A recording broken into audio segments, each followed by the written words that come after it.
guys, it is a Monday afternoon and today I'm doing a vlog.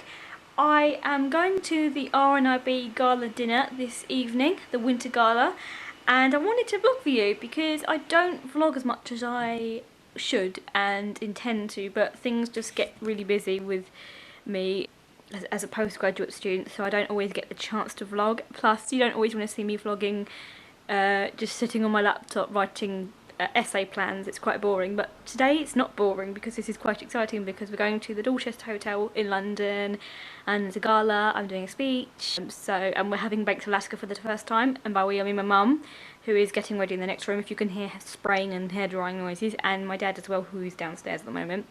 So I've been putting my makeup on. I haven't put it all on at the moment. I've mainly just put my face, my actual face makeup on. I was going to say put my face on, but I thought no, I'm going to sound like my nan, because my nan says that, put your face on, Emily, but like, no. So I've put my face on and I've put my lips, I've just said it now, put my face on, you see what I mean? I've put my lipstick on. It is the Viva Glam by MAC, because I'm using some new things. I'm using one of the Urban Decay, Urban Decay, I think they're called the Moonshine shadows or pigments or something. I'll try and find out and put the name in the description. And I'm also using an Urban Decay heavy metal liner, and this is the one called Storm or something like that. I don't know, Distort maybe I think it's called, but it's like a pearlescent colour. As you can see, I have a bit of an obsession with Urban Decay and an unhealthy obsession. Anyway, I'm going to go and put this eye makeup on, so next time you see me I'll probably have glitter on my eyes. Okay, this is me with glitter on my eyes, like I said. I don't know if you can see it in this light, but it's basically grey eyeshadow from the Naked Smoky with the glitter, the MAC pearlescent glitter, and the Urban Decay ones on top, because you don't really get to wear glitter all the time, so this is kind of nice for an evening. Here's Uni. She's wearing her collar. It's a pink colour. Look at that. There we are. It's from Miss Bowtie, by the way, if you want to know.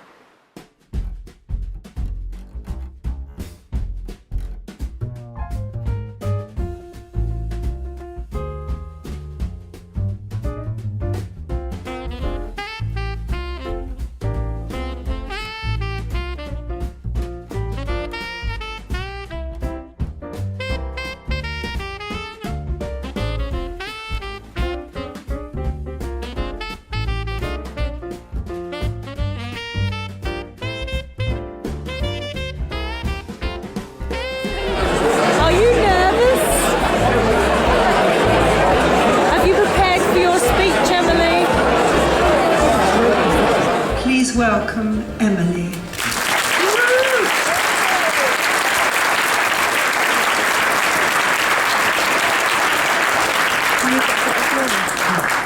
Good evening, Lord, ladies and gentlemen. Now, I think the two most important questions so far is, are you enjoying yourself? Yeah. And are you feeling inspired to change some people's lives yet? Yes. Yes? Well, let's hope that my words can ferment that for you. And I also want to just say that I am really honoured to be here with some amazing people, not only the people who are really prolific, but also the people who've dedicated so much of their time and their effort and their work to supporting RNIB, a really amazing and phenomenal charity that offers so many support services for people with sight loss. So first of all, I want to begin by giving you a little anecdote of my childhood, and this is a sad story, but it's also happy because it's how I first of all came to know about the RNIB. So when I was a child, we went to these things called primary schools. You might know them. They're a fancy word for torture chamber. And when I was at primary school, I had some children come up to me because they knew I had a visual impairment, and they said, "You're like Mrs. Twit, aren't you? Because Mrs. Twit had a glass eye, so you must be, because there's something obviously wrong with your peepers, so clearly you must have a glass eye too." And I said to my mum, "I don't know what these people are on about. I don't know what this book is." And that's when we started to look for ways that I could read this book. And then the RNIB came into mind, and we contacted them, said that we wanted to get some books from Roald Dahl, one of the most amazing writers ever. And I found out what they meant, and when I went back to school I said, "Yes, I am like Mrs. Twit, and if you don't shut up, you're going to find my glass eye in your cup at lunchtime, so shut up."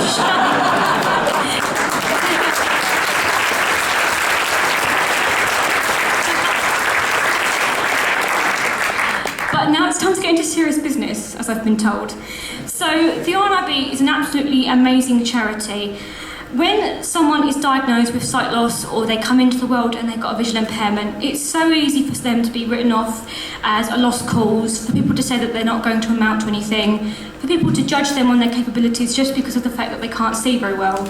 But that needs to change, and the RNIB have been doing some amazing things to help change that and to help make people see that sight loss isn't the end of an era, it's just the beginning of a new chapter. So RNIB has always been there to support me from a very early age, from the age of around 7 years old when I first discovered what Mrs. Twit was. So when I first of all started to use the RNIB, it was mainly their talking book services and the transcription services.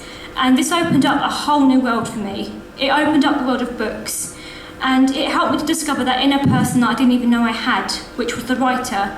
And when I discovered that I had an ability to write and a love for reading and a passion for literature, and I was nurtured by the voices of people like Roald Dahl, Charlotte Bronte, Oscar Wilde, Lewis Carroll, I became to discover what it meant to write and what it meant to use and harness the power of words.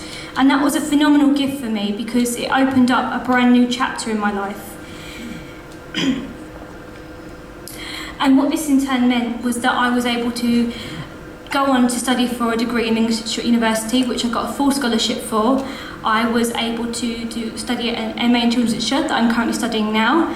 I was able to graduate with an English Literature degree like this year, and it in turn meant I was able to use my writing skills to start to write for journalism articles and also start up a blog called Fashioneyesta.com, cheeky plug, which is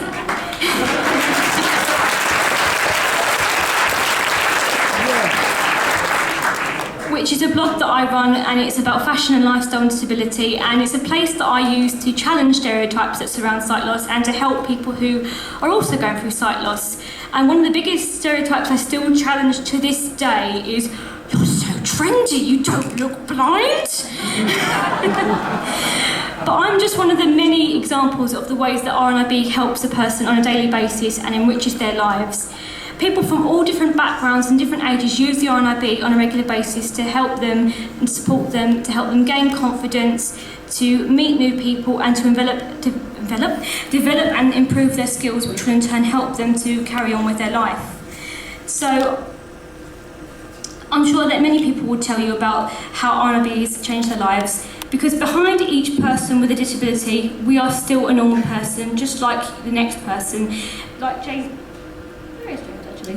So I think James would like to say a few words to you all.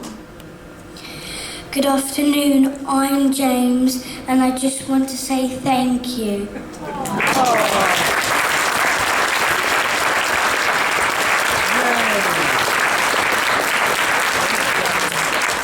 Listen, it's vital that these services are able to continue to be provided to people with sight loss, because the RNIB can really help to unlock doors for people and make them see their potential.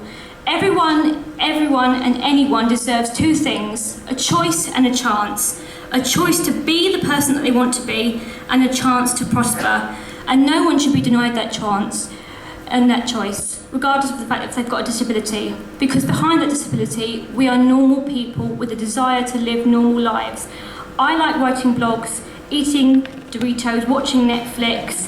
I hate going to work in the morning. I hate having to do essay assignments just like any other person. And James loves to play sport and has to go to school just like any other child his age. And it's vital that people can continue to be and live normal lives and be the person that they want to be. So tonight, I hope this inspires you to all pledge the RNIB and help to ignite a spark in someone that will start off something truly amazing. Because with your help, people with sight loss can become the person that they want to be, and they can prosper and go on to do great things and leave the world of sight loss behind in some sense and gain some closure and become a better person and go on to do great things. Thank you, everybody.